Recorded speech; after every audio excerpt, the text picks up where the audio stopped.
बच्चों हम सीख रहे हैं एक्सरसाइज 9.1 त्रिकोणमिति के कुछ अनुप्रयोग का अंतिम सवाल है। देखिए 15वां क्वेश्चन है, एक सीधा राजमार्ग एक मीनार के पास तक जाता है।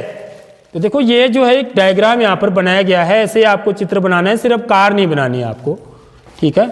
ये आपको समझाने के लिए यहाँ पर कार भी रखी गई है ताकि आप क्वेश्चन को समझ सकें बहुत ध्यान से। तो एक सीधा राजमार्ग, राजमार्ग माने सड़क, एक सड़क है और ये क्या है बच्चों, एक मीनार है, ठीक है। ये क्या है, ये क्या है, हमारी मीनार है, ये चीज, ठीक है। तो ये सड़क जो है ना राजमार्ग की ओर जा रही है, सॉरी ये राजमार्ग मीनार की ओर जा रहा है, ठीक। मीनार के शिखर पर एक आदमी, अब देखो यहां पर मीनार के शिखर पर आदमी खड़ा है, यहां पर, यहां से एक आदमी एक कार को 30 अंश के अवनमन कोण पर देखता है। तो यहां से एक कार को देखता है यहां पर, वो जो कि कहां पर है बच्चों, पॉइंट सी पर है, बिंदु सी पर है। अवनमन कोण बोल रहा है तो इसके आंखों से जाने वाली आधार रेखा ये वाली होगी, ठीक है। और ये क्या होगी, इसकी जो लाल से दिख रही है दृष्टि रेखा होगी। तो इनके बीच का जो कोण होता है ये कोण, ये 30 अंश का है, ठीक है। समझ आ गई बात, अवनमन कोण। अब ये कोण 30 अंश का है तो ये कोण भी कितने अंश का होगा, 30 अंश का होगा। क्यों होगा, उसका कारण हम पहले भी जान चुके हैं, क्योंकि दो समांतर रेखाओं को जब एक तिर्यक रेखा काटती है तो ये जो कोण बनते हैं इनको एकांतर अंतः कोण बोलते हैं।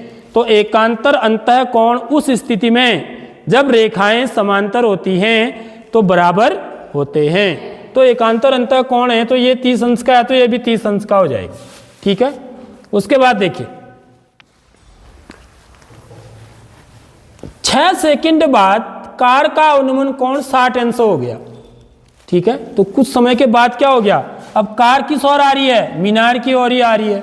तो कुछ समय के बाद माना इस पॉइंट डी पर जब कार है तब ये देख रहा है ना ऊपर से, तब इसका जो अवनमन कोण है वो कितना अंश हो गया बच्चों, ये वाला कोण, ये 60 अंश हो गया। देखो यहां पर लिखा ही हुआ है, ठीक। तो क्वेश्चन क्या पूछ रहा है, इस बिंदु से मीनार के पास तक पहुंचने में, इस बिंदु से डी से बी तक पहुंचने में कार द्वारा लिया गया समय ज्ञात कीजिए। तो डी से बी तक पहुंचने में कितना समय लगा ये हमको निकालना है। तो ये जो क्वेश्चन है बच्चों ये मोस्ट इंपॉर्टेंट क्वेश्चन है, मोस्ट इंपॉर्टेंट क्वेश्चन, ठीक है। क्योंकि इस टाइप का क्वेश्चन आपके दूसरा कोई है नहीं जहां पर वो समय ज्ञात करने के लिए कह रहा हो, ठीक है। ज्यादातर क्या पूछ रहा है क्वेश्चनों में देखा होगा आपने, मीनार की ऊंचाई पूछ रहा है या दूरी पूछ रहा है, लेकिन समय ज्ञात करने वाला सवाल यही है। तो इसलिए इस सवाल को हमको ध्यान से सीखना है और इसकी प्रैक्टिस करनी है उसके बाद, ठीक है। तो कैसे करेंगे इस सवाल को, देखिए हल, माना बिंदु सी पर कार का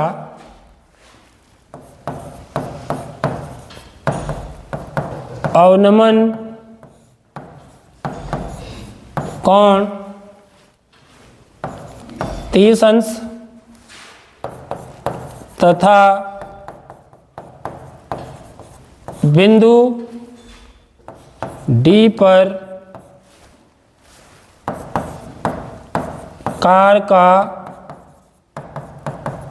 अवनमन कोण कितने अंश है, 60 अंश है। तो ये कोण 60 का है तो ये वाला कोण भी कितने अंश का होगा, ये वाला कोण भी 60 अंश का हो जाएगा बच्चों, क्योंकि ये भी एकांतर अंतः कोण है, ये दो समांतर रेखाएं तिर्यक रेखा काट रही है, ठीक है। तो ये 60 अंश का तो ये भी 60 अंश का। जहां ए बी क्या है हमारा, जहां ए बी क्या है, मीनार है,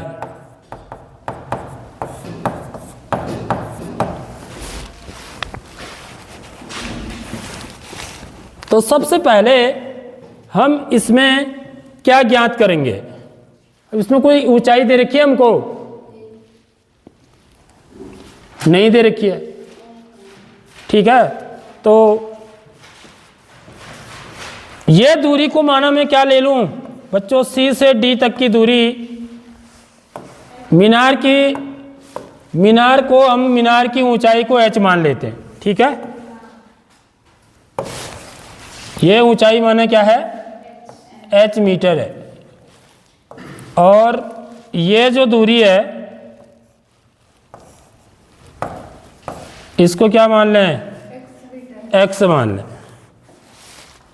ठीक है, तो सबसे पहले इस समकोण त्रिभुज में, किसमें? इसमें ले लेते हैं। यहां पर दो समकोण त्रिभुज बन रहे हैं। पहला समकोण त्रिभुज ABD और दूसरा समकोण त्रिभुज ABC। तो समकोण त्रिभुज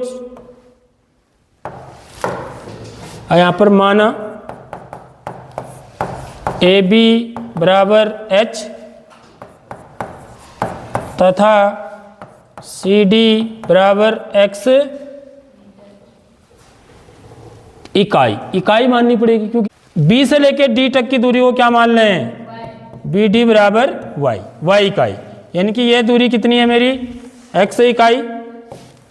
यहाँ से यहाँ तक की दूरी, इसको मैंने x मान लिया, ये दूरी, इस दूरी को y मान लिया। ठीक है, अब देखिए, इसलिए समकोण त्रिभुज इस वाले में ABD